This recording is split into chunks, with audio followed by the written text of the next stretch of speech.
አንድ ነገር አለች በጣም ለሰው ልጅ በጣም የምታስፈልገው ነገር በጣም አስፈላጊ ነገር አንድ ነገር አለች። በጣም ታስፈልጋለች። የምሬን ነው። እሷ ከያዝን ዓለም የኛ ናት። እድሜ አለን፣ ጤና አለን፣ ፍቅር አለን፣ ሰላም አለን። እሷ ከያዝን ምንም ነገር የሚታጣ ነገር የለም ወዳጄ። ጓጓህ መሰለኝ ልነግርህ። ትዕግስት ትባላለች፣ መታገስ ትባላለች።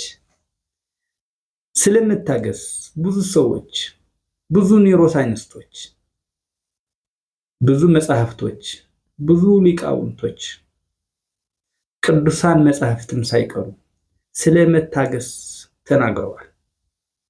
መታገስ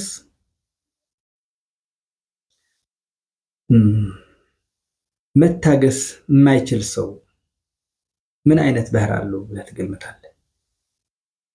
መታገስ የማይችል ሰው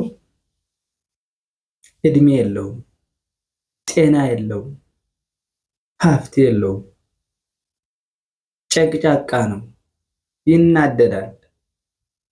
እንደዛ ነው። መታገስ በደንብ አድርጎ የሚችል ሰው ደግሞ ደስተኛ ነው፣ አርቆ ያስባል። በጣም የተሳካ የሆነ ህይወት አለው ብለው መታገስ በጣም አስፈላጊ ነው።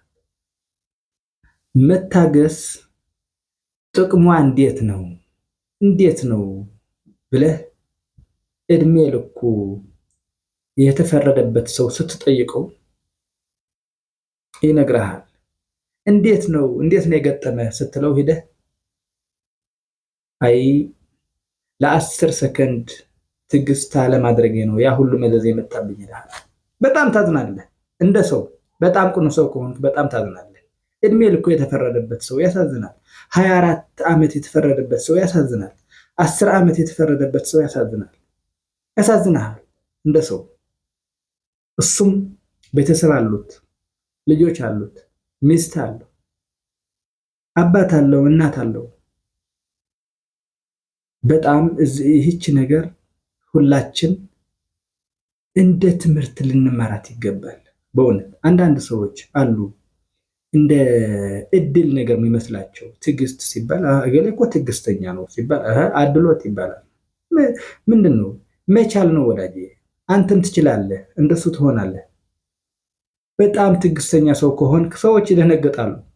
እገሌ ድሮ እኮ በጣም ጨቅጫቃ ነበር፣ ተናዳጅ ነበር ይላሉ። ትዕግስት ከቻልክ፣ ከተለማመድክ፣ ከተማርክ ልጆች ሳይቀሩ ይደነግጣሉ። እንዴት ነው አባታችን ድሮ እኮ ጨቅጫቃ ነበር፣ የሚናደድ ነበር፣ አሁን ግን ዝም ይላል።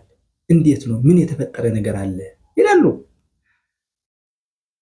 እንዴት ነው እናታችን ይላሉ። ድሮ እኮ በጣም ጨቅጫቃ ነበረች፣ በጣም እንትናደድ ነበረች ይላሉ። ይደነግጣሉ።